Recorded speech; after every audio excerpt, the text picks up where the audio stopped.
Summer is not too far away, and today I decided to bring you some players that your club should sign. The players I selected have different market values, some are more expensive, others are cheaper, so pretty much every average to decent club can at least sign one or two players in this list. So grab your notepad and let's get right into the video.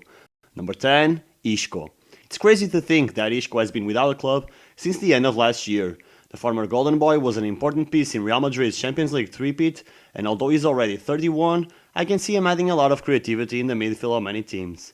It doesn't seem like a problematic guy, and the salary would most likely be his biggest issue when convincing him to join a club. Perhaps not in the Champions League contention rank anymore, but in a team like Benfica, Lyon, or Roma, he would fit like a glove. Number 9, Branco van den Boomen. Now this is a player that you probably don't know, but man, is he underrated. The central midfielder spent most of his career playing in the Netherlands. He was average at best, but when he joined Toulouse in 2020, Boomen became a different player. He was instrumental in bringing the French outfit back to Ligue 1, and this season he is still delivering, totaling 18 goal contributions. His contract expires at the end of the season, and I can see him jumping to slightly higher flights. Perhaps a mid-table side in the Premier League, or a team that contends for the European positions in the Bundesliga could snatch him up this summer. Either way, he's way above his peers at Toulouse. Number 8, Valentín Castellanos. All the Real fans leaving now. Damn, there goes my audience retention for this video. Anyways, Castellanos is more than just a player who got lucky against Real. He's not an excellent, far from it, but he could be a decent striker if he keeps being consistent. The Argentine forward is a part of the City group, but it's unlikely that he'll move up the ladder for Man City due to the sheer amount of talent in the striker position that they possess. However, just like it happened with Pedro Porro in the past, City could sell him if an interesting proposal arrives, and in my opinion, he could even be below the 10 million mark. Perhaps he could join a mid-table season from Serie A, or even Sporting CP, a team who has been really struggling in terms of efficiency. Number 7, Sofyan Amrabat. And now we come to the not so expensive but not that cheap category, and what better way to kick things off than with one of the biggest stars in the previous World Cup. Amrabat had a stellar campaign in Qatar, and his performances with Fiorentina have also been terrific. Man United were quick to offer him a place at Old Trafford, but La Viola insisted that they would be open to him leaving in the summer, but only if a suitable offer is received. Well, summer is almost here, and Man United will probably have more competition when trying to sign a Moroccan midfielder. I can definitely see him staying in Italy, perhaps moving up the ladder and joining a Champions League side. Any Juve fans in the comments that want him? That of course if you don't get docked points again. Number 6, Pedro Gonçalves. Better known as Pot, the Portuguese player is a must-buy if your team is lacking a very versatile player. Despite originally playing as a central midfielder, Pot is now usually deployed as an attacking midfielder or right winger, while also being capable of playing as a false 9.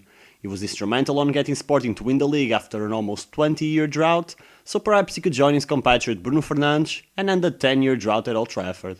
But more realistically, I think that Pot would benefit from playing in a side with less expectations, perhaps Napoli as a backup to Kvisha, or maybe a Premier League team looking to break into the top 6, as sometimes he can prove to be a little bit inconsistent. Number 5, Youri Tielemans. The FIFA OGs will tell you everything about this guy better than I could ever even try. Tielemans had immense potential even before he turned 18. However, if you told anyone from back then that he'd be rotting away at the Leicester City side that is a shadow of themselves, they would laugh at you. The fact of the matter is that the Belgian hasn't yet fully lived up to his potential, and in my opinion, a move away from the Premier League would be his best option. Roma is eyeing him, but his destination will probably be either Arsenal or Liverpool. In any case, let's hope he keeps improving. Number 4, Diogo Costa.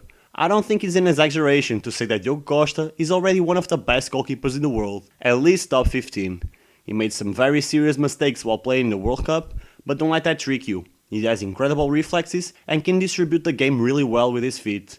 Costa is the number 1 keeper for Portugal and Porto, and if he develops an elite mindset, he can become a legend between the sticks. Man United are the prime candidates to get the Portuguese keeper, but many other clubs could benefit from having him in their ranks. Number 3, Jurrien Timber. One of the most exciting defensive prospects in football right now, Timber seems to be destined to leave Ajax this summer.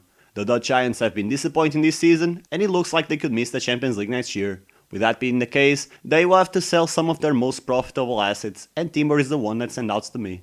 He's still very young, only turning 22 this year, and a step up to a bigger stage seems like the rational move. In my opinion, he would probably benefit from going to a team like Dortmund before moving to a giant, but Man United or Liverpool will probably be his next home.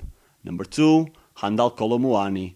Now we get to the part where we talk about the two players that will headline the next transfer window, starting out with Kolo Muani. It's undoubted that many European giants are looking for a striker, and Kolo Muani seems like a valid option. He's a complete forward, very similar to Thierry Henry, and even though his goal-scoring tally isn't that impressive, he brings a lot to the team and would be an upgrade for various clubs. PSG would benefit a lot from him, and he also has a good relationship with Mbappe, so the move makes a lot of sense. And finally, Victor Osimhen. Perhaps the second best striker in the world right now, it's completely understandable why this player is the most wanted man in football right now. He's been fundamental in Napoli's successful season, having 31 goal contributions in 32 matches. But if your team wants to count with Osimhen for the next season, they will have to spend at least 100 million euros, and rightfully so.